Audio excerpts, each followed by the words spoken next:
Zach, salamat ah. Wala yun. No big deal.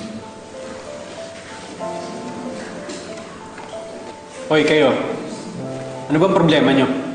Wala, bro. Good. Yung tungkol nga pala sa daddy mo. Pwede pa din akong tumulong sa'yo, ha? Hayaan mo na, Zach. Hindi ko na siya hahanapin. Masaya na ako sa mama ko. Sabi mo eh. Talagang tinabihan pa ni Zach yung babaeng yun. If that loser thinks that it would be that easy to fit in, well, she's so wrong. Hindi ako magpapatalo sa kanya. No. May kiraan ako, nagmamadali ako. Off limits ka dito. Ha? Bakit? Kasi dadaan ako at ayokong makasabay ka. Ariana, kung tungkol to sa nangyayari kahapon, utang na loob. Ayoko na sana ng gulo.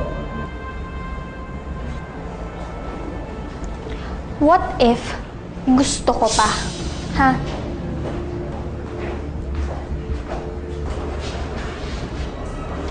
You guys may pass. Salamat, Ariana. Go! Faster! Huwag mo akong susubukan. Don't push it or she'll push you. Ganito na, lumuhod ka. Lumuhod ka dyan at magmakaawa ka sa akin. Then say sorry. Baka mapadaan pa kita. Bakit ako magsasorry? Ikaw tong unang nanakit sa akin. Just say sorry. Or else... Or else what?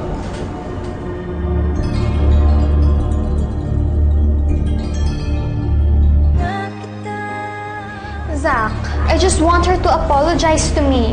Bakit? Nasettle niyo na yung gulo, di ba? So siya pa talaga yung kakampihan mo kaysa sa akin? Eh di ba ako yung best friend mo? Ariana, I know.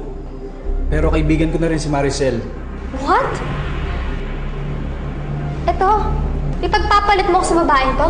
Di naman sa ganun, pero sana tanggapin niyo na lang siya. No! She can never belong in our group because she's a loser!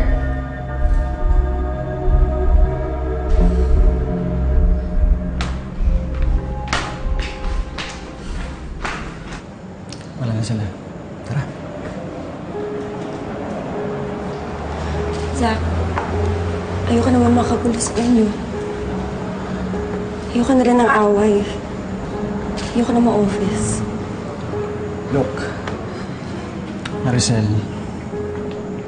don't worry. Ako bahala sa friends ko. Tara. Sige.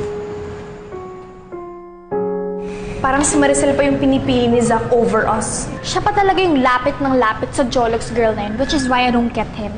At ito naman si Jologs girl, feel naman niya. Pero kilala naman natin si Zach eh. He's not the type na maghahabol sa isang babae. So dapat, yung Maricel na yun ang kusang umiwas sa kanya.